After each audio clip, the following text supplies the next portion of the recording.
Bom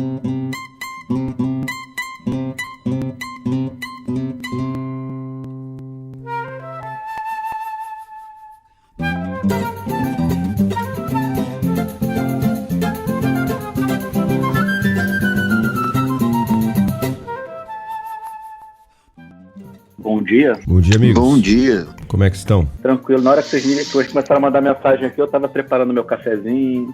É isso aí. Ô, Marcel, você Ritmo lento, mas tudo bem.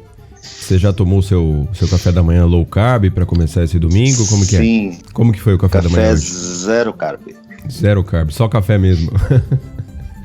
Só o café. Não teve um queijo cottage, uma coisa assim, não? Só dia de semana? Não. Entendi. Apenas café, apenas líquidos. Entendi. Depois do podcast eu como um queijinho, talvez. Américo, então o Menguinho lá tá fazendo bonito no Carioca, não? Nosso time sub-23 lá, quer dizer, basicamente, né, os garotos que não foram relacionados para o Mundial estão jogando direitinho, fazendo o papel deles. Ontem sofrendo um pouquinho, mas conseguiram entregar. Botafogo perdeu de 2-0 pro Volta Redonda semana passada. Até agora parece ser o melhor dos pequenos. Né? Sem dúvida. Amigos, eu vou começar dessa vez, como a gente teve o primeiro episódio e a gente já teve os primeiros comentários. Vamos então, eu vou começar aqui com o Pedro Galante, @PedroSBGalante, nosso companheiro aí de timeline futebolística, está sempre com a gente. Ele faz o seguinte comentário. Sobre a predominância de Klopp e Zidane, leia-se a predominância do caos, penso que além do mérito dos próprios, existiu uma falta de compreensão da evolução do jogo de posição que o Pep Guardiola criou. O jogo de posição era uma estrutura física para desenvolver o jogo. Primeiro, que ele redesenhou a estrutura com os laterais interiores para manter a competitividade na temporada inteira. O segundo passo, e mais genial para ele, né, foi que ele flexibilizou essa estrutura na época do Bayern, ensinando seus jogadores a reconhecer situações e usar a rotação dos triângulos laterais do 4-3-3 para produzir a resposta perfeita para a situação. Então, basicamente, o Pedro está dizendo aqui, né, dando mais exemplos de como o Pep Guardiola trabalhou em cima de um jogo de posição que já existia lá desde os anos 70 com o Rinos Mitchells, né? Até antes, muita gente disse que já tinha. Criou a questão dos laterais interiores, depois no Bayern ele dava liberdade para os pontas. Américo, como que você vê essa evolução do Pep Guardiola, essas mudanças que ele trouxe dentro do próprio jogo de posição? Vamos lá, sobre as duas mudanças, eu diria que é uma mudança, a outra eu diria que não. Essa questão da rotação dos jogadores interpretarem o movimento e mudarem de posição é a essência daquilo que se chamou de carrossel holandês. O nome carrossel era justamente porque os jogadores trocavam de posição, eles giravam. Na verdade, eles trocavam mais verticalmente até, mas isso não muda a essência do jogo de posição, de que cada um tem que ocupar o seu espaço. Na verdade, a condição para você girar isso é que o espaço que alguém desocupou seja imediatamente ocupado por outro jogador e a equipe não perca a forma. Eu acho que isso, assim, cria alguma flexibilidade, alguma confusão talvez no marcador, mas se a equipe estiver marcando por zona, eu imagino que isso não tenha um efeito tão grande, tão imediato. Eu vejo a questão dos laterais interiores, eu vejo mais uma questão de você adaptar o jogo ao elenco que você tem. Dependendo do tipo de lateral que você tem, você não vai colocar ele para buscar amplitude e profundidade. Isso tem, como o húngaro gosta de dizer, isso tem uns riscos sérios para a questão da recomposição defensiva. E você vai usar os laterais jogando por dentro na armação. Aí eu discordo dele quando ele fala que isso é diagonal defensiva. A diagonal defensiva ela existe justamente porque o lateral, como ele não está ocupando a lateral, quer dizer, ele não está em amplitude, ele volta para fechar o meio e proteger do contra-ataque. Se você tem um jogador que está ocupando aquela posição, pode ser um ponta, um meia, o que seja, eu não acho que isso seja tão disruptivo em relação ao jogo de posição. Até porque o jogo de posição hoje, o posicionamento base dele existe quando o time está atacando. Quando ele está defendendo, no caso da Holanda, era a marcação homem a homem, a Holanda lá de 74, a Ajax daquela época, e quando você pega os times atuais, é uma marcação bem típica dos dias de hoje, com 2 linhas de 4, o time recuando, fazendo pressão, colocando por zona. Eu acho que são adaptações aos jogadores. O Pep definitivamente é um técnico flexível, tá? Ele joga para ganhar. Eu acho que é mais revolucionário ele fazer o que ele fez com o Kevin De Bruyne. Acho que menos com o Messi e mais com o Kevin De Bruyne. O Kevin De Bruyne realmente joga na posição quebrando um pouco alguns paradigmas de jogo de posição. Exato. Ele se movimenta por qualquer espaço dentro do meio de campo. Eu lembro você falando aí do carrossel holandês, eu me lembrei da final da Copa de 74. Logo no pontapé inicial você já percebe a estrutura, né? O Cruyff é o cara que dita as mudanças de posição. Ele tá numa posição, digamos assim, vai mais à direita, ele vai pro meio, automaticamente alguém já toma a ponta direita e o Cruyff ele vai sendo esse equilíbrio. Pra onde ele vai, alguém sai e ocupa a posição anteriormente dele. Então é interessante, pra quem quiser entender mais o jogo de posição, assistir a Holanda de 74. Maciel, tivemos aqui um comentário. Eu vou colocar só mais uma coisa que eu esqueci de falar sobre esse ponto, acho que é importante. No Barcelona, o Pepe já aprontava dessas. Eu lembro, às vezes, de jogar até com uma estrutura um pouco, não assimétrica posicionalmente, mas assimétrica em termos de função. Muitas vezes com o Iniesta aberto de um lado e o Daniel Alves fazendo a amplitude do outro. E o Daniel Alves com uma função mais aguda e o Iniesta mais de construção. Ele de vez em quando usava esse expediente nos jogos. Eu não sei se você lembra disso, Marcelo. Acho que queria que você comentasse sobre isso. Lembro, e principalmente isso era mais comum na temporada 9-10, em que tinha o Ibrahimovic. O time jogava com um formato bem não usual para os times de jogo de posição. Era essencialmente um 4-2-4, porque ele colocou o Messi e o Ibrahimovic pelo meio, basicamente, os dois jogavam pelo meio, os dois com uma certa liberdade. Iniesta costumava jogar na ponta esquerda, Pedro na ponta direita, mas quem fazia realmente a amplitude era o Daniel Alves vindo de trás. Então o time era um time posicional, mas as posições não eram triviais no que estavam no jogo. No ataque se formava de um jeito que Iniesta fazia uma ponta com mais construção pelo meio, o Daniel Alves sim fazia amplitude, o Pedro estava para fazer diagonais e o Messi tinha uma liberdade, mas como 10 ali junto com o Ibra, que também era o 9 que podia fazer a 10 e tal. Eles não se deram muito bem, mas a ideia do Guardiola era um negócio mais revolucionário, né? E que acabou não dando... Era um timaço, era o melhor time do mundo, mas não foi tão bom quanto o time que aconteceu, né, no ano seguinte, sem o Ibrahimovic no 4-3-3, né? Que aí eu acho que é talvez o auge do jogo de posição na história, né, que foi o time de 10-11 já, com Messi falso 9. Mas sim, o Guardiola já fez essas tentativas em algumas partidas isoladas também, com alguns jogadores diferentes. A temporada depois, a última dele, que foi a 11-12, em que ele encaixou o Cesc Fábregas, né, no meio de campo, e também tinha uma coisa interessante de ter Cesc Fábregas e Messi sendo meio que falso 9 ao mesmo tempo, no 3-4-3, né? Eles trocavam entre o 10 e o 9, sem muito aviso ali. Isso, o Guardiola já tem alguns experimentos diferentes mesmo, já desde o Barcelona, né? Ele é um cara... É que eu entendo que o Guardiola é um cara que atingiu um entendimento tão grande, tão orgânico do jogo de posição, que ele consegue ser criativo sem sair das premissas, né? Ele é como um matemático, né? Ele segue os axiomas, mas acha coisas novas dentro daquela lógica sem nenhum erro. Vocês estão falando da questão da amplitude dos laterais, e eu tô lembrando agora do Barcelona atual, e é incrível, né? O Barcelona é um time que gasta aí bilhões indiscriminadamente para contratar jogadores e não consegue ter no seu elenco todas as características necessárias para um determinado estilo de jogo. Então ele não tem, por exemplo, um jogador como o Alba, que ele tem na esquerda, ele não tem na direita. Era para ser o Semedo, mas não chegou, até tem essa característica, né, de lateral de amplitude, mas não chegou no nível que se espera. Então o que ele tá fazendo? Ele tá colocando o Ansu Fati pra gerar amplitude de um lado e o Alba pra gerar amplitude do outro. Então o Sérgio Roberto, muitas vezes você vê ele ali como sem bola, fechando pelo lado direito, como se fosse um lateral direito, com bola ele vira um zagueiro pro time ficar mais ou menos ali num 3-5-2, com o Messi e Griezmann na frente. Então é interessante como os clubes, mesmo os maiores, né, os técnicos têm que fazer adaptações pra conseguir encaixar nos seus modelos, porque os jogadores não têm no seu elenco todas as características necessárias. Mais um comentário aqui, eu vou ficar nesses dois por hoje, do nosso amigo Daniel Nunes, @SCC Corinthianismo. É o Daniel Nunes, coloca o Daniel Nunes lá, que você acha. Ele comenta sobre o Messi, e ele diz o seguinte, a gente falou bastante sobre o Messi no primeiro episódio, né? Às vezes penso que se Messi fosse menos constante, mas tivesse alguns momentos como os que já teve, estaríamos ok. Quer dizer, parece que por ser tão regular, achamos que o Messi não faz diferente nos momentos chaves, como outros craques. Mas talvez ele faça o diferente sempre. Nos acostumamos com o diferente até um ponto que ele fica normal. E aí voltamos a esperar um novo diferente. Lembrando que o diferente é definido a partir de uma noção de normal, que seria o padrão dos jogadores. Mas Messi estabelece para si mesmo um novo padrão e parece que não surpreende. Maciel, o que você acha? Eu acho que, pelo menos do meu lado, a crítica ao Messi não encaixa exatamente aí. Nós, eu acho que todos reconhecemos que o futebol do Messi não é normal. Exatamente por isso ele é o Messi. O que ele joga é um absurdo. O que ele faz em partidas comuns dele são o que a maioria dos craques fazem no dia inspirado. Sim, em termos de qualidade, de precisão, é o jogador tecnicamente mais preciso, né, e perfeito que eu já vi.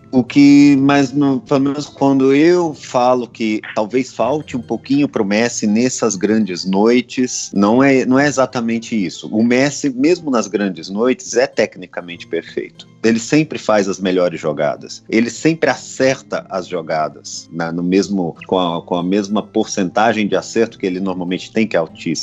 A questão é que ele não muda, digamos assim, a maneira de encarar o jogo quando muitas vezes sua equipe não está conseguindo funcionar. O que muitas vezes ele não está sendo até alimentado pela equipe e você percebe que ele continua seguindo a mesma tática, esperando, né, nas mesmas posições habituais. Não costuma tentar alterar essa lógica de uma partida em que sua equipe está sendo superada e realmente a derrota parece provável.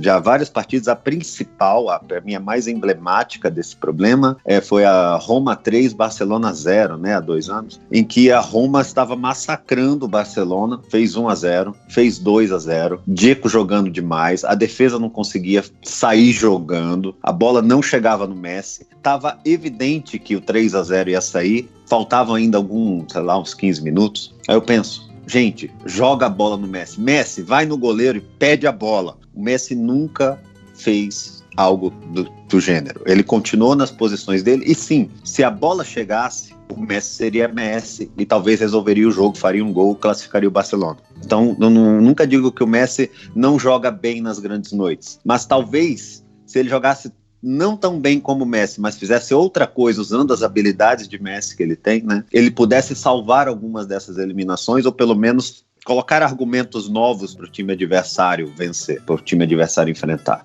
Isso digamos assim, para mim é isso. Então não é exatamente que eu estou cobrando do Messi que jogue ainda mais como o Messi. Não, mas que jogue menos como o Messi quando o momento exige. Eu já vou passar a palavra pro Américo comentar, mas você estava falando e eu estava lembrando de uma entrevista que eu vi do Gustavo Borges, medalhista olímpico em 92, em 96, acho que em 2000 em Sydney também, nadador, né? E ele estava falando sobre a diferença dele e do Fernando Scherer, o Xuxa, que são perfis diferentes de atleta. Aí ele diz o seguinte: o Fernando Scherer é um sujeito intenso, é um atleta intenso. O que ele tem de despender de mental e de físico para fazer o que ele faz em uma semana, eu jamais faria. Porque a partir do momento que um atleta despende um esforço mental muito acima do normal, tem o esforço físico, mas o mental é ainda mais importante, ele precisa depois descansar, ele precisa depois ficar um tempo sem ter essa regularidade. Então ele falava, o Fernando Scherer não se preparava tão bem como eu, chegava um mês pra competição, ele treinava como um maluco, chegava lá e tinha resultados semelhantes, enquanto que o Gustavo Borges, que treinava de forma regular sempre, também tinha os mesmos resultados. E as pessoas achavam, nossa, o Fernando Scherer era um gênio e o Gustavo Borges era um trabalhador. E ele dizia que não,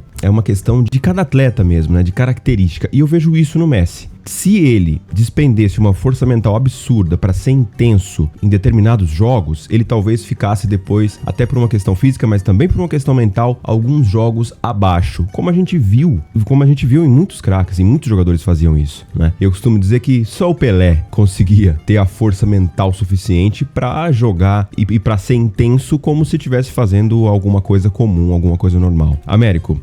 Eu acho que a questão aí eu acho que a comparação com a natação ela é interessante na questão da forma do Gustavo e do Scherer. Eu acho até que se você pegar o Cielo, ele meio que era um mix dos dois e por isso ele foi campeão e os outros não. Eu acho que é isso que faltou, talvez um pouco no Gustavo, um pouco no Xuxa.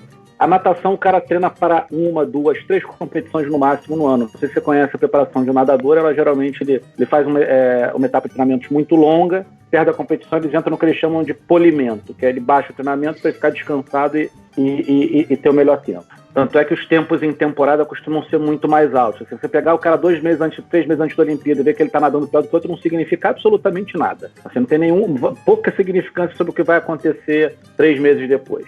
E no futebol é diferente, porque os jogos acontecem semanalmente. Então você tem que garantir uma preparação para que você... Mas ele também tem momentos de ápice. Assim, é muito mais importante na Liga Espanhola ganhar do Real Madrid do que bater o Getafe, o Almeria e o Eibar. Então, assim, o que adianta eu estar na plenitude da minha forma para encarar o Getafe?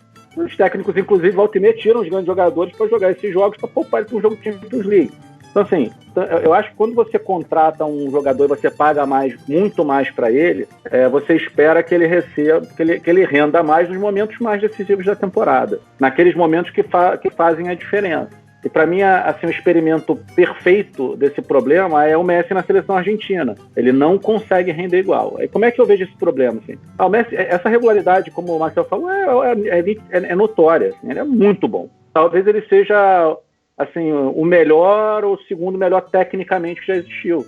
Mas acho que a questão não é só técnica, assim, não é só a capacidade dele de executar repetidamente a mesma coisa. Porque o que eu cobro dele, acho que o Marcelo queria dizer, é o seguinte: quando ele vai para um jogo desses decisivo, o adversário também está num outro estágio de preparação mental, tática e técnica para aquele jogo. Ele vai estar se preparando para estar no ápice naquela partida. Então, se ele está preparado para estar no ápice daquela partida, todos os jogadores dele vão estar num esquema preparado para a bola não chegar no Messi e o Messi definir, que é a principal estratégia do Barcelona. Então isso envolve 3, 4, 5 jogadores da equipe dele que vão estar ali preparados ou para impedir que a bola chegue no Messi ou para fazer alguma marcação especial no Messi para ele não acelerar ou não dar um passe decisivo. Se o Messi não sai do script, ele favorece esse negócio. Aí vira um jogo onde a decisão está em se algum desses 4, 5 jogadores vai perder a concentração ou não. Porque se eles não perderem a concentração, eles vão conseguir, de certa forma, anular o jogo do Messi. Ou o Messi vai lá escapar e vai fazer um gol. E foi mais ou menos o que aconteceu naquele 3-1 em 2010 com a Inter de Milão.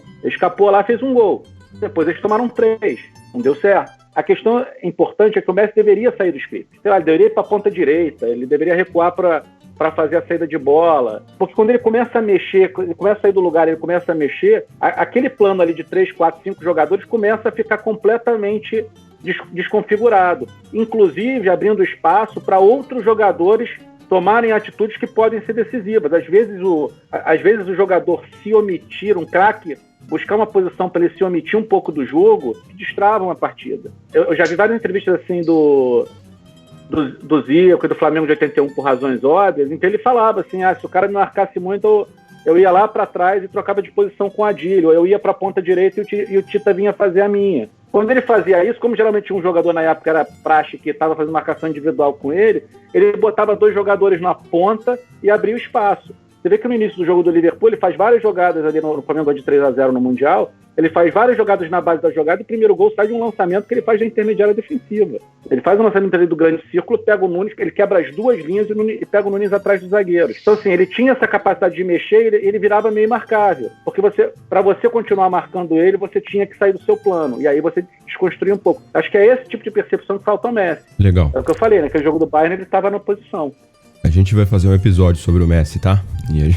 E aí eu vou falar tudo que eu penso. Mas legal, a gente fez então essas respostas aos nossos ouvintes. Sempre nos posts dos episódios, a gente vai ter as respostas e nós escolheremos algumas aqui para comentar, interatividade com o nosso ouvinte. Mas o episódio de hoje é sobre, e interessante que tem estreia, tá? Estamos estreando um novo quadro que se chama Grandes Craques. Todo primeiro domingo do mês, a gente vai falar sobre um craque específico que mudou alguma coisa na história do futebol. Para a estreia, nós escolhemos um rapaz que... eu vou citar aqui algumas coisas que as pessoas às vezes não sabem, tá? É um rapaz que, por acaso, é o 3º maior artilheiro da história da seleção brasileira, com 61 gols em 99 jogos. Ele está à frente de caras como Romário, como Zico, ele está à frente do Bebeto, do Rivaldo, tá? Do Jairzinho, Furacão da Copa, do Ronaldinho Gaúcho. Ele está à frente de todos esses e está atrás apenas de Ronaldo e Pelé. E detalhe, Ronaldo, 62 gols nas mesmas 99 partidas, então está próximo de ultrapassar o fenômeno. O Pelé é bem mais difícil, né? Estamos falando aí de 77 gols em 92 partidas, uma coisa espetacular, mas se tiver uma carreira mais longeva, ele consegue chegar nesse número, eu imagino que sim. Esse cara que eu tô falando é o Neymar, e ele também está na frente do Zico em número de gols em Copas. Ele ultrapassou o Romário também, que tem 5 gols, o Zico, que tem 5 gols, o Garrincha, que tem 5 gols, e ele tá atrás de caras como o Bebeto, que tem 6, Rivelino, que tem 6, Careca 7, Rivaldo 8, Leônidas da Silva 8, Ademir de Menezes 9, Jairzinho 9, Vavá 9, Pelé 12 gols, Ronaldo 15 gols. É o craque da semana, é o craque desse mês, na verdade, né? E eu queria começar com o Maciel falando como foi a sua primeira impressão do Neymar. Eu me lembro que as primeiras lembranças que eu tenho do Neymar é o Luxemburgo falando do filé de borboleta. E o Luxemburgo dizia, o cara é um craque, realmente vai dar grande jogador, mas fisicamente ainda não é essa coisa toda e tal. É lá no Santos, esse comecinho eu me lembro muito bem, e daqui a pouco ele começou a entrar no Campeonato Paulista e começou a fazia 3 gols em cada um desses times do interior. Qual foi sua primeira impressão, qual é a sua primeira lembrança e a sua primeira impressão do Neymar, Maciel? Minha primeira lembrança do Neymar vai bem antes disso. Vai de um jogo desses beneficentes de fim de ano, amigos do Robinho contra amigos, não me lembro mais de quem, em que o Neymar entrou nesse jogo com 13 anos de idade. Folgado demais, driblou uns adultos lá, os ex-jogadores. Eu falava assim, nossa, esse moleque é muito folgado. Meu Deus. Foi engraçado esse dia. E eu me lembrei, eu falei, nossa, entrou um menino, nova joia, o novo Robinho, que o Santos já estava como toda uma operação para ele não ir para o Real Madrid, para times que estavam interessados. Então eu já tinha ouvido falar o nome dele e ele participou desse joguinho beneficente e deu para ver que ele era extremamente nem um pouco tímido, né, para jogar futebol, né? Ele pegou, a primeira coisa que ele tentou foi fazer jogadas de efeito nos ex-jogadores, nos adultos. Foi muito engraçado. Depois eu vi exatamente aí o episódio do filé de borboleta, que eu percebi que era o mesmo menino, já estava profissional, que ele era muito precoce. Mas o que eu vi, minha sensação que eu tive quando eu vi Neymar jogar é que era o próximo mesmo. Eu imaginava algo assim no nível Ronaldinho Gaúcho para cima. Quando eu vi jogar, a expectativa era grande, era mais ou menos isso. Mirava no nível Ronaldinho Gaúcho surgindo ali. Porque eu certamente tinha certeza que ele superaria o Robinho. Aliás, nessa época eu participava mais de uns fóruns em inglês de futebol e eu brigava com o povo exatamente dizendo isso, que o próximo está vindo, que Neymar vai arrebentar aí. Eu me lembro que nos primeiros jogos do profissional já começou aquela discussão, né? Esse menino aí, ele tá desrespeitando todo mundo. Esse menino aí, ele não tem jeito. Aí teve um episódio bastante tempo depois do René Simões, né? Falando, nós estamos criando um monstro. Desde o primeiro instante, o Neymar sempre foi essa coisa assim, digamos, anárquica. Ele não tinha filtros, ele não tinha controle. Américo, esse jogador, na história, quem que te lembra, assim, em estilo, esse tipo de jogador que não se preocupa com o que o adversário vai pensar dele, vai pra cima, dribla, ele quer humilhar o adversário mesmo pra tirar a concentração, pra acabar com o mental do adversário? Olha, por esse aspecto, assim, dos que eu vi na minha vida, eu acho que o Neymar ele é tão bom que ele é uma coleção de vários grandes jogadores em termos assim de estilo. É um jogador que eu acho bem complexo no que ele consegue fazer. Cada vez mais acho que ele me surpreende positivamente com a versatilidade dele. Mas nesse aspecto acho que quem mais ele me lembra é o Renato Gaúcho. O Renato Gaúcho tinha esse ímpeto de início de carreira. As maiores conquistas do Renato Gaúcho foram antes dos 27 anos. O título do Grêmio brasileiro e depois mundial, ali 81, 83 ali, ele tinha 18, 19 anos por ali. Ele era muito jovem. E ele não tinha medo, ele era o cara que pegava a bola, assumia a responsabilidade, partia para cima e fazia o gol. Eu acho até que nos dias de hoje, se o Neymar nascesse naquela época, ele ia brilhar sem nenhum problema. Não ia dar nenhuma polêmica.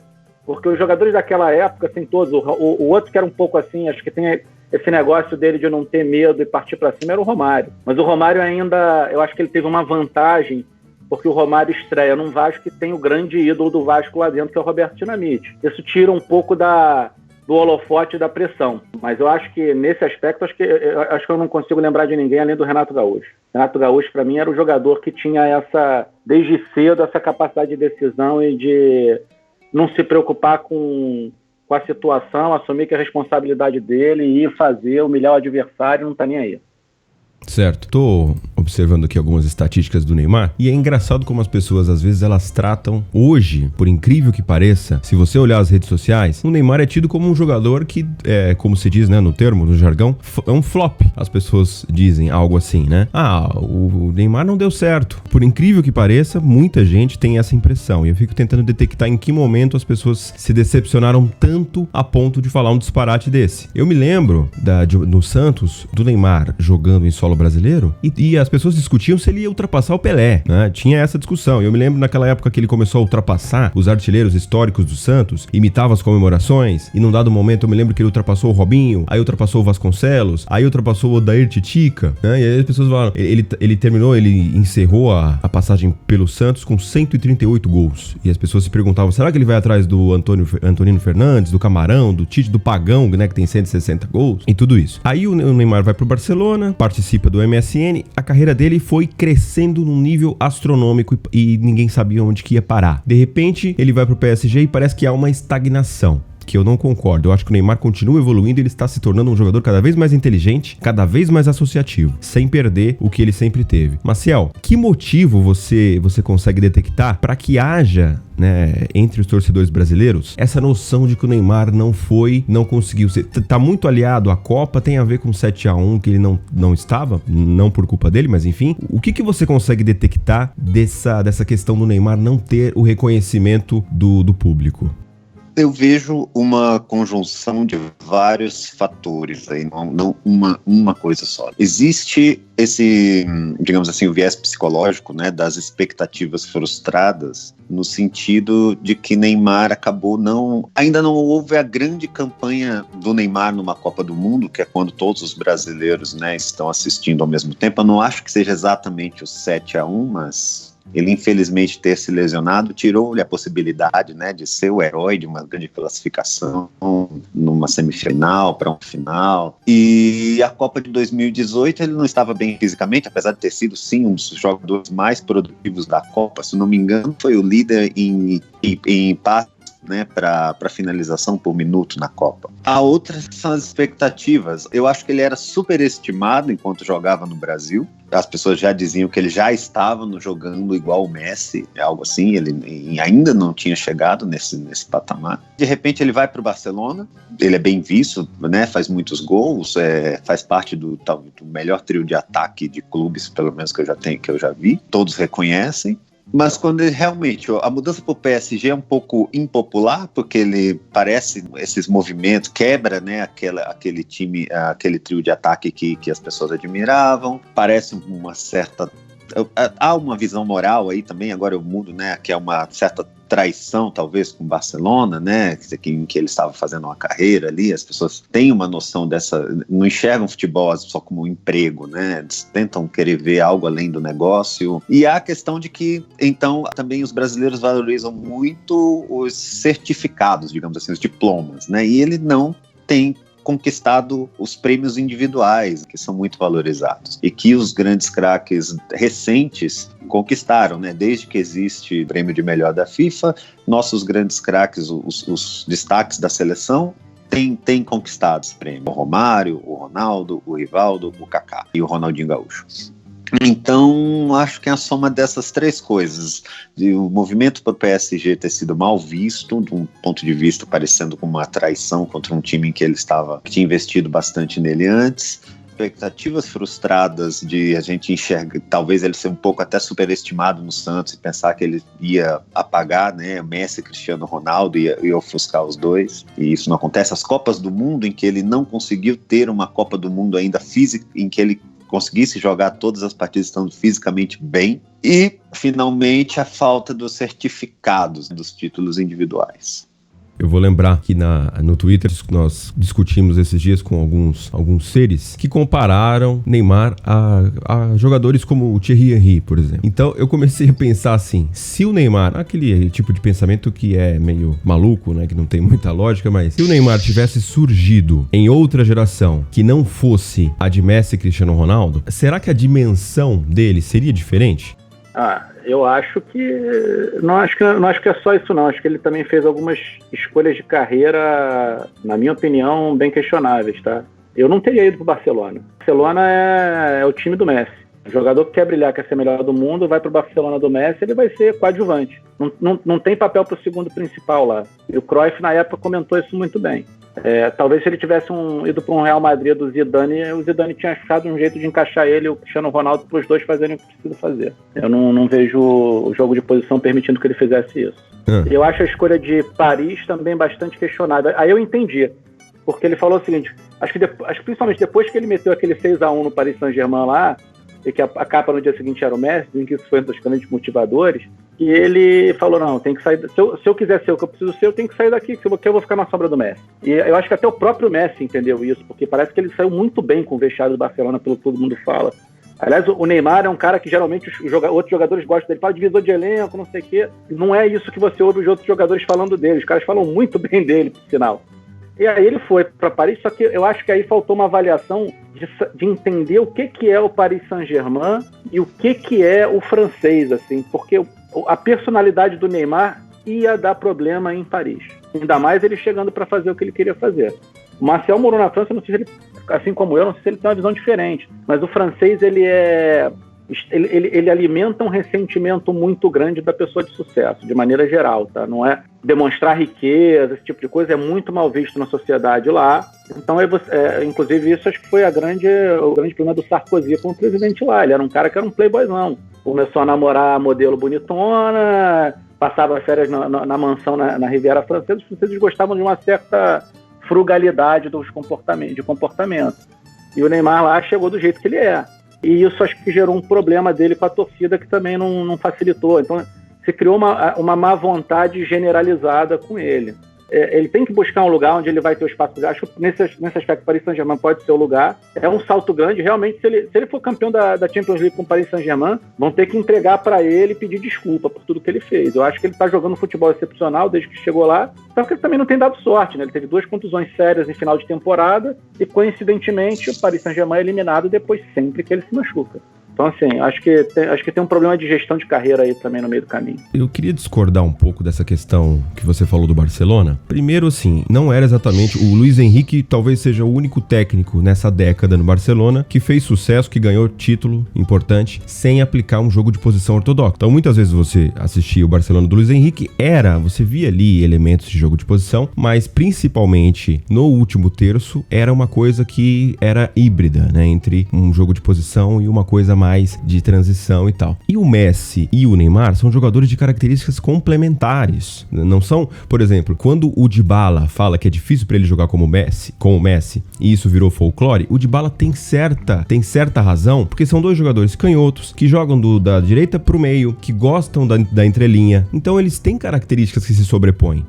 Nossa, o Dybala é louco de falar que é difícil jogar com o Messi. Gente, apesar de ser um gênio, de ser um craque, eles têm posições que se sobrepõe. O Neymar, ele tem uma coisa bem diferente do Messi, e o Luis Henrique conseguiu encaixar muito bem. E o trio MSN, pra mim, foi das coisas mais incríveis que aconteceu nessa década. A questão do trono, de ser o rei, né, e não o príncipe, como ele era em Barcelona, eu acho que, naturalmente, o Messi já está se encaminhando pro seu final de carreira. O Barcelona contrata o Griezmann agora, né, pensando já, muita gente fala lá na Espanha, pensando em passar o bastão. Então, será que se o Neymar tivesse continuado em Barcelona, ele não faria uma substituição gradual do Messi, e hoje ele estaria se preparando para ser o rei no lugar do Messi e já num status de ídolo do Barcelona? O que você acha, Marcial?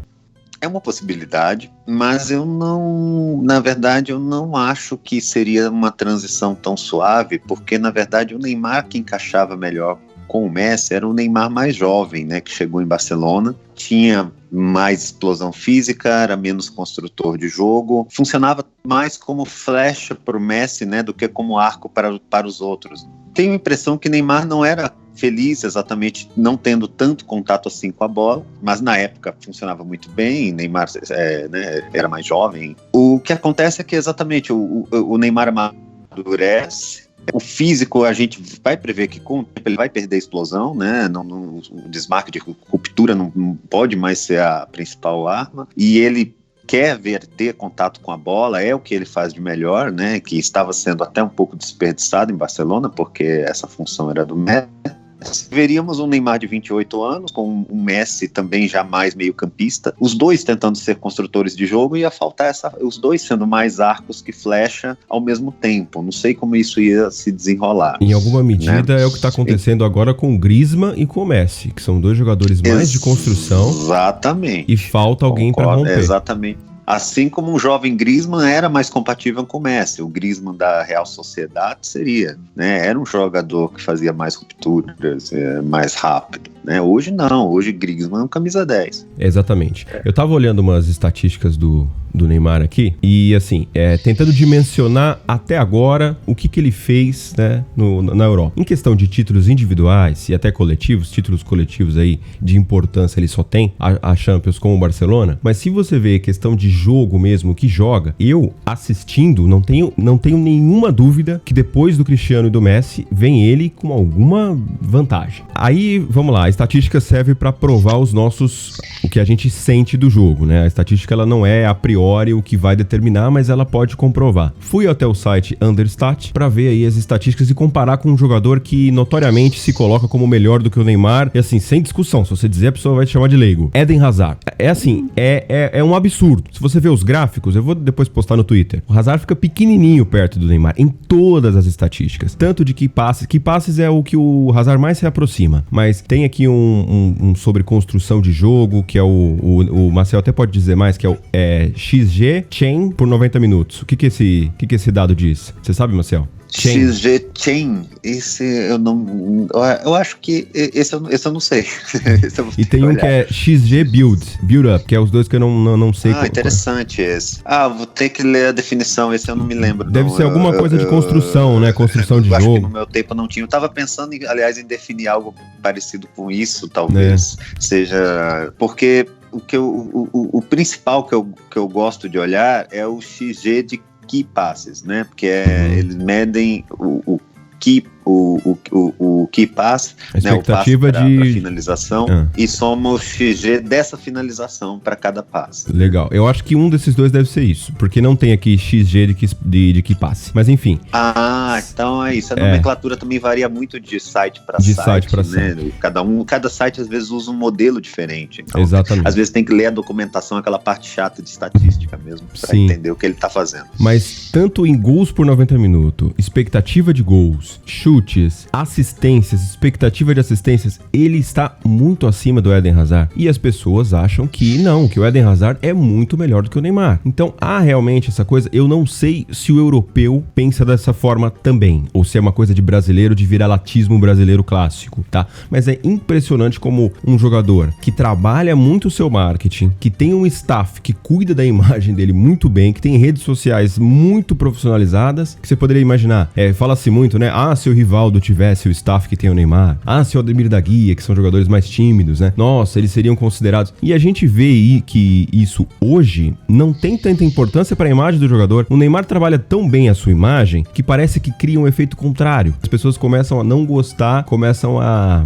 ficar com raiva de toda essa exposição e de todo esse marketing. Então, é impressionante como, apesar de ser um jogador que trabalha tanto essa questão, ele é subestimado. Extremamente subestimado hoje. Você assiste um jogo do PSG, ele é o dono do time, né? O Mbappé, e aí é engraçado que o Mbappé é extremamente complementar também, né? Que tem um desmarque da ruptura, e o Neymar tá virando esse jogador da construção. Falando do atual Neymar, a que nível vocês colocam hoje o Neymar na história do futebol, e a que nível vocês imaginam que ele pode chegar? Américo, pode começar. Para mim, hoje, ele é o segundo, com certeza, se não for o primeiro. Tá?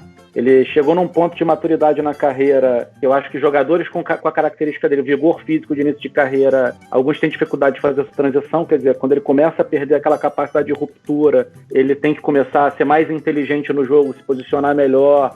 Para mim, ele está fazendo isso brilhantemente, está virando muito mais um meia. Aí talvez uma crítica aos as divisões de base brasileiras por estarem pegando jogadores que podiam ser grandes meias atacantes e colocando todo mundo na ponta, quer dizer, parece que qualquer jovem habilidoso vai ser ponta hoje no Brasil. Eu acho que ele está num momento assim incrível em termos de tanto de jogar para ele quanto de jogar para o time. Assim, ele no PSG, além de ser um importante goleador, ele cria a maioria das oportunidades de gol. Sem dúvida, assim, ele está na frente do Cristiano Ronaldo hoje, ele é um jogador mais completo, que tem mais influência no jogo.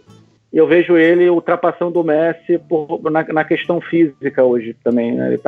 O Messi começou a entrar em decadência e ele... Fora que ele, por outro lado, aquela crítica que eu tenho ao Messi, de maneira nenhuma eu tenho ao Neymar. O Neymar é um jogador extremamente corajoso, ele é aquele cara que, se as coisas começam a dar errado, ele sente que é a responsabilidade dele resolver.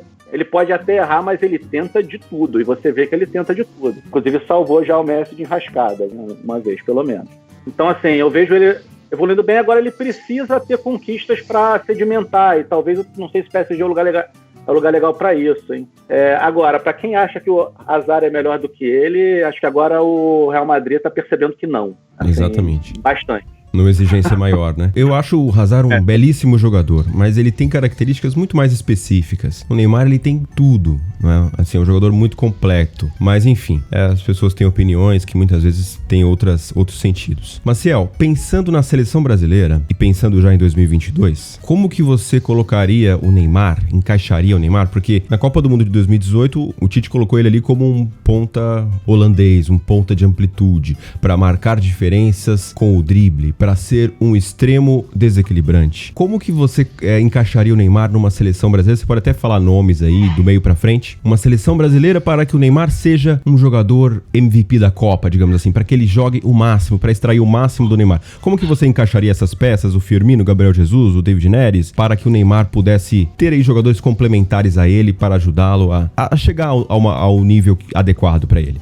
Então, eu acho que eu faria alguma coisa como um 4-2-4 ou um 4-2-3-1, com Neymar e Firmino pelo meio, fazendo o que quiserem, sendo 10, o outro virando 9, abrindo, fazendo o que quiserem. E aí sim, tentaria encontrar dois pontas mais agudos, né? Porque nenhum dos, né, Neymar e Firmino já não invadem a área com essa frequência, mas são ótimos criadores de chance. Eu acho que, embora seja um sistema diferente do que ambos jogam, com a repetição na seleção eles encontrariam um entendimento natural. Dois volantes, né, para compensar isso tudo, sei que a minha imaginação está fazendo um time ofensivo, mas teria que encontrar esses pontos agudos. A gente na verdade não tem tantos, né? Isso é algo que os nossos pontas em geral, ou são pontas mesmo, como o Douglas Costa, mas falo pontas realmente que são mais atacantes, né? Como os do Liverpool, né? Que vão pro gol, né? Colocando Neymar e Firmino centralizados, a gente precisaria de ter os finalizadores do time nas pontas. Eu veria talvez o Gabriel Jesus vindo de uma das pontas, né? Porque ele é usado assim às vezes no Manchester City, e talvez um Richarlison. Aí teríamos que ver, né? Seria necessário testar algum jogador. Dois meio-campistas sólidos atrás disso tudo, né? Um Casemiro e mais né? Um Arthur, mas que para controlar isso aí, e a defesa. Na defesa eu acho que é onde o Tite tem acertado na seleção, aliás, e é mais ou menos essa linha que tem sido mesmo. Linha de 4 e o goleiro. Você basicamente formou um 4-2-2-2, né? Algo assim, mas é digamos assim, 4-2-3-1, mas o 9 e o 10, eles não sabem quem são quem, né? Eles decidem. Deixa os jogadores decidirem. Entendi. Américo, qual que seria a sua seleção pro Neymar fazer o seu melhor?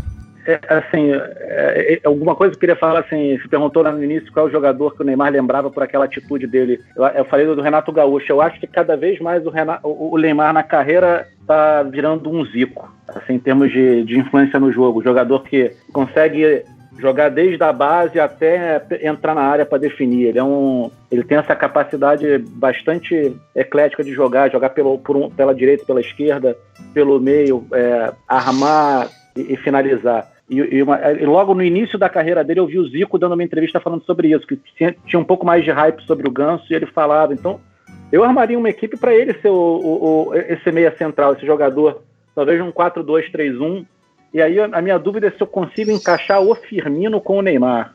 É uma boa dúvida, tipo Tostão pode jogar com o Pelé de 1970. Então, assim, talvez um esquema naquele modelo, um ponta esquerda que tanto tivesse uma capacidade de chegar, mas fosse meio armador, com um dos pontos fazendo um lado de ponta armador e do outro lado um jogador para fazer essa ruptura, que aí poderia ser o Richarlison. Talvez o Richarlison tenha o perfil ideal para ser esse jogador de romper na velocidade e fazer o gol. E por trás, acho que eu teria o meio. Eu acho que o Gerson talvez seja um complemento interessante de meia para esse time. Eu acho que o Tite tem isso na cabeça. Substituto natural do Renato Augusto.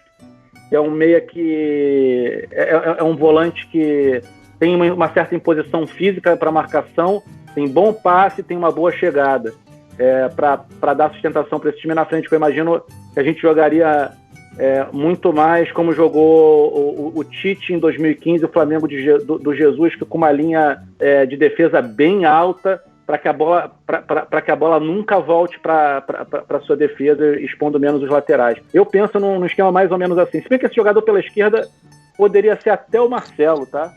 Jogar no lugar do Rivelino, mas eu penso num esquema de jogo um pouco mais fluido, com o Neymar trocando de posição com o centroavante. Poxa, aí eu gostei, hein? O Marcelo como se fosse um maestro júnior ali no meio, como um meia armador pela esquerda, muitas vezes gerando profundidade pela esquerda, e do outro lado um jogador mais rompedor, é isso que você tá dizendo? Isso. Pela direita o jogador mais rompedor, seria o Jairzinho da seleção.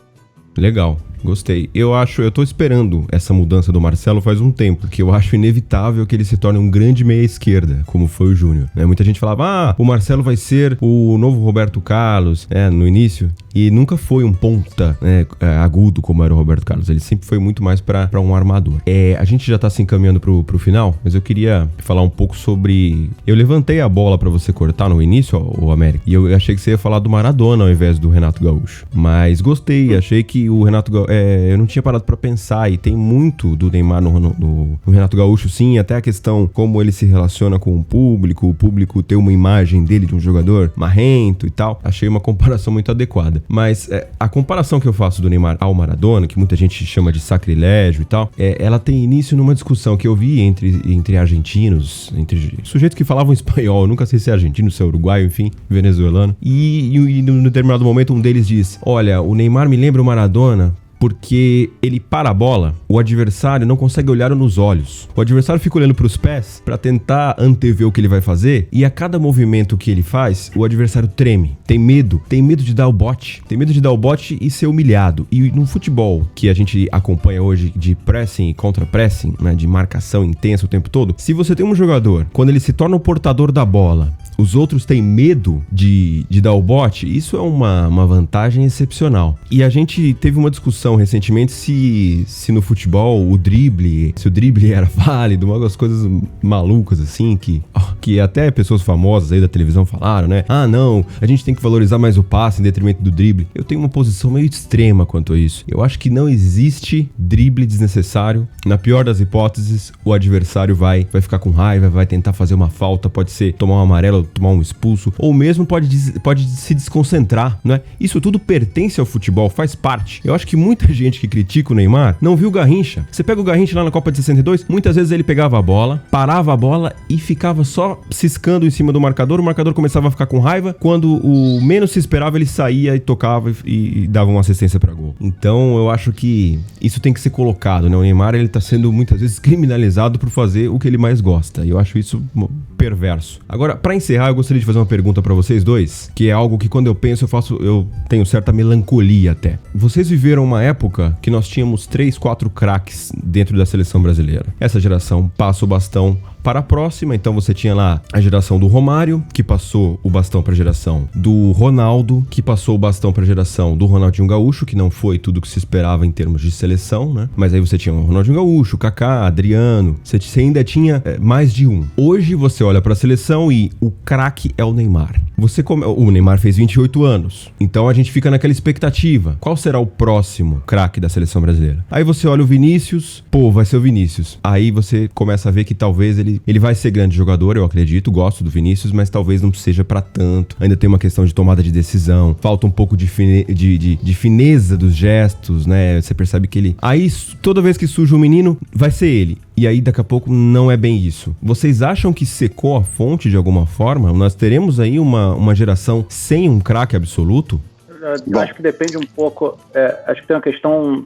Acho que tem dois aspectos aí. Tem um que é o potencial do jogador e tem outro que é a formação, que é o que vai fazer ele entregar esse potencial. Tá? Algumas coisas estão acontecendo, não dá para dar uma resposta definitiva, mas tem que ver qual vai ser a consequência desses garotos estarem indo muito jovens para a Europa. Tá? Eu não sei se foi bom para o Vinícius e logo para o Real Madrid, me parece que não. Que o Rodrigo vai virar. O Vinícius tem esse fogo que o Neymar tem, de não ter medo, de partir para cima e decidir como. Assim, para ele ser o Sérgio Ramos, o Piquet ou o Beck de Fazenda da Pelada aqui do canto, ele parte para cima igual. Então isso é bom, mas ele tem que refinar algumas coisas. Ele não jogar. Uma coisa que eu penso assim, jogador jovem não jogar é a pior coisa que pode acontecer, tá? Isso quebra a formação dele. E a tendência de um cara desse, quando vai pro Real Madrid, a chance dele jogar é pequena. Me preocupa isso em relação ao Renier, que me parece um jogador assim, mais interessante em termos de tomada de decisão. Eu acho a comparação que o Felipe Luiz fez recentemente perfeita. O Renier tem um estilão do Kaká. É aquele jogador menos, não é tão habilidoso, tão driblador, mas é rompedor, cheiro de gol, tem uma capacidade física incrível, arma e chuta. Não sei, a gente tem 3 opções de garotos jovens aí muito bons pra gente. Rodrigo, os 3 estão na mão do Real Madrid, eu não vejo ter espaço nem com boa vontade para os 3 no time do Real Madrid nos próximos 5 anos. Assim, dali, vamos dizer, 3 vão ficar 2, vão ficar os 3. Isso aí seria, se ficar, seria ótimo. A gente teria um ataque pronto para a seleção brasileira. Treina e joga junto toda semana. Mas eu acho que a gente tem opção. Acho que a gente tem que trabalhar um pouco mais essa questão da formação. Eu acho que tem que ter um trabalho no futebol de hoje também de plano de carreira para esses caras. O staff deles tem que pensar não só ir para o Real Madrid para ganhar mais, ou ir para o Barcelona. Será que aqui eu vou ter possibilidade de jogar? Construir o caminho para que eles possam brilhar e serem os melhores do mundo. O Neymar foi tarde, eu acho, um pouco também por questão de dinheiro. Ali ele deixou passar o contrato dele com o Santos. O Santos ganhou um kicker da Globo lá de televisionamento e tal. E o Neymar chegou no final, ele pegou o dinheiro que os, 50 milhões de euros que iam gastar com ele, botou no bolso e foi embora para Barcelona. É do jogo, entendeu? O Renier fez um pouco isso com o Flamengo. Ele apostou em não renovar antecipadamente, jogou um pouco mais, fez uma renovação pedindo para baixar a multa, foi pro Real Madrid e certamente botou ali um dinheirinho no bolso, uma luva um pouquinho maior. É parte do negócio, eu não vejo isso como... Faz parte, ele está apostando nele mesmo, ele tem todo o direito de fazer isso. Mas eu acho que tem uma questão de gestão de carreira, que é saber aonde jogar para ter espaço para desenvolver a capacidade de decidir. Porque ele vai pro Real Madrid, durante um bom tempo ele vai ficar na sombra de alguém.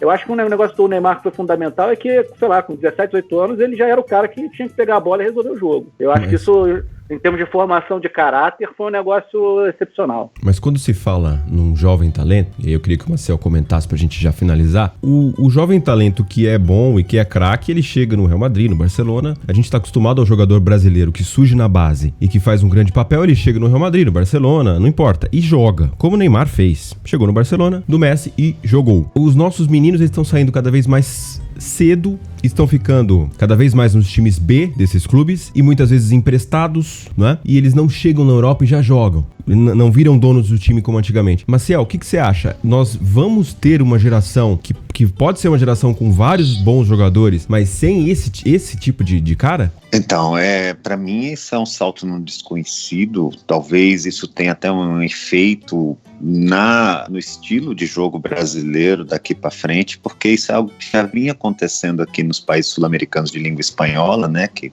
podia ver que os talentos argentinos jogavam nos times grandes argentinos até os 18 anos de idade no máximo, e já estavam na Europa. E mesmo assim, né, nesse passado recente, eles geralmente faziam uma ponte na Holanda, em Portugal, né, em ligas um pouco menores, onde eles tinham mais chance de brilhar, para depois chegar nos grandes. E os brasileiros, geralmente, que iam para os grandes europeus, né, para o Barcelona, para o Real Madrid, para os grandes italianos, eles já iam mais formados, lógico, com exceção por exemplo, do Ronaldo Fenômeno, mas que já com 17 anos devia estar entre os 3 melhores jogadores do mundo, né? Então isso eu penso até que vai mudar muito o perfil do jogador brasileiro, vai mudar o estilo da nossa seleção, o estilo do jogador que nós vamos ter, porque certamente vai ter essa formação híbrida. Eu acho que algo do que era único no Brasil talvez se perca com isso. Minha visão não é muito otimista, aliás. Eu penso em Neymar às vezes como o último craque brasileira, mesmo mesmo sem saber o futuro, mas eu já vejo o Neymar com aquele sentido de saudades do jogador brasileiro. E tem um outro aspecto disso, não ligado ao mercado do futebol, mas que eu acho que tem efeito no futebol, é que os nossos jovens, a nossa vida em sociedade tem mudado nas últimas gerações, né? Então, os espaços externos para a prática do esporte são menores, somos mais urbanizados, as diversões, né, o entretenimento infantil, né, antes em que futebol era uma porcentagem grande de todas as crianças que gostavam de correr atrás de uma bola. Para mim, houve uma época da minha vida que eu jogava todo dia e que eu acho que cada vez menos crianças no Brasil têm esse hábito, estão sendo substituídos por outras atividades, muitas envolvidas com tecnologia, mas são coisas exatamente que vão competir. Até o futebol ainda está no coração, mas muitas vezes através do jogo, de assistir e de jogar jogos, né, de simuladores de futebol. Então eu posso exemplificar com uma história minha, que eu fui visitar a família da minha esposa no Mato Grosso do Sul, uma cidade do interior, e fui muito animado, porque faz muito tempo que eu não jogo uma peladinha num campo com dimensões oficiais, e lá vários, né, deles, há muito espaço, cidade do interior, gramado, perfeito. Eu fui animadíssimo para jogar com os moleques lá. Consegui jogar uma pelada com os caras da minha idade, mas com a molecada mesmo, que eu achei que eu ia ser humilhado, né? Eu tô 40 anos contra os moleques de 16 e tal. Na verdade, foi difícil armar uma pelada com esses meninos. Armamos uma em tamanho menor e aí assim eles são ruins, cara. Eles não jogam. Driblei os moleques, derrubei tudo. E eu era o ruim da minha pelada no meu tempo. Então, assim, eu fiquei realmente... Espero que tenha sido uma experiência isolada, mas eu vi que não estão jogando bola mais essa nova geração nos interiores, nos campinhos do país, assim, igual jogavam no meu tempo. Então, não sei, às vezes o novo Neymar está jogando no telefone o simulador de futebol. Eu sou de 94, sou mais ou menos da idade do Neymar. Na minha época eu jogava muita bola. Na minha casa tinha um campinho de terrão e a rua inteira ia lá jogar bola. A gente ficava jogando, sim, na época de férias, o dia inteiro, do canto do galo até ficar escuro. Muitas vezes jogava no escuro, né? Ninguém sabia onde estava a bola e estava ali jogando. Então realmente, tem uma questão social. Você tá falando aí do jogador ficar com a bola o tempo todo. Eu lembro daquele documentário do futebol do Mediterrâneo, né? Que fala sobre como a França tá formando os seus atletas, principalmente ali no Arco de Paris. E realmente tem tudo isso. Amigos, chegamos ao final de mais um episódio. Gostei bastante, deu pra gente trocar uma conversa aqui bastante edificante, ao mesmo tempo bastante fluida, né? Gostei bastante desse modelo. Destaque final de vocês pra gente encerrar o nosso terceiro episódio. Do ponto de vista dessa conversa, eu acho que a gente, até como nação, a gente tem que resgatar a imagem do Neymar. Eu acho que é importante o futebol brasileiro. É importante como exemplo para evitar isso que o Marcel está falando, de ter outros garotos querendo jogar bola e querendo jogar bola como ele. Eu acho que a gente está também tendo a oportunidade de ver um pouco de longe, agora infelizmente o campeonato francês não mostra em lugar nenhum, um jogador muito diferente, raro de aparecer. Eu acho que o Neymar, ele não é que não vai aparecer agora porque não aparece mesmo, assim, é muito raro aparecer um jogador com a variedade e qualidade que o Neymar tem. O Ronaldo talvez seja melhor do que ele naquilo que ele fazia, mas a influência do Ronaldo no jogo como um todo não era tão grande, até porque o Ronaldo sofreu mais ainda com contusões graves. Então, assim, eu acho que a gente está realmente diante de um jogador muito diferente em vários aspectos que fazem um grande craque, do técnico ao psicológico. Então, a gente tem que aproveitar e dar mais valor e querer mais assistir ele. Acho que a gente está querendo assistir pouco o Neymar e está falando muito, avaliando ele muito pelo que ele faz extracampo e não pelo que ele faz dentro de campo. Exatamente. Marcel, algo mais a acrescentar ou Zé Fini? Eu quero acrescentar que, aliás, inclusive, correção, asterisco a todas as vezes que eu disse Neymar, entenda-se, menino Neymar. Tá? Não vamos abandonar ainda ele vai ter 50 anos, vai ser empresário do Neymar Neto e eu vou chamá-lo de menino Neymar para mim mesmo. Seremos resistência, falaremos menino Neymar. Menino. Exatamente. Não menino Ney ainda vai nos dar muito mais alegrias. O menino aí não é uma questão cronológica, não é uma questão de idade, é uma questão de espírito. O menino nunca morre. Quem é menino morre menino. Exatamente. Amigos, bom domingo pra vocês. Sempre um prazer. Grande abraço. Abração. Grande abraço. Falou. Agora eu vou correr pra minha pelada. Vamos lá. Chama os garotos pra jogar bola lá, Américo, pelo amor de Deus. Então, tem uns garotos de 14 anos que jogam. Tem alguns dos filhos lá que são até mensalistas na pelada. Que legal. Aliás, um deles joga pra caramba. Joga pra caramba. Então. Fala o nome aí pra gente tá ver. educando bem os filhos. Pra gente lembrar quando eu estiver jogando no Barcelona, como que é o nome dele? Gustavo. Gustavo. Bom, em breve veremos Gustavo sendo vendido pro Barcelona e vai dar mais dinheiro ainda pro Flamengo, né? Que coisa absurda. Já que ele jogava nessas escolinhas de Barcelona que tem por aqui, tem uma do PSG aqui perto também, ele jogava numa delas. É isso aí. Falou, amigos. Até mais. Falou. Até mais.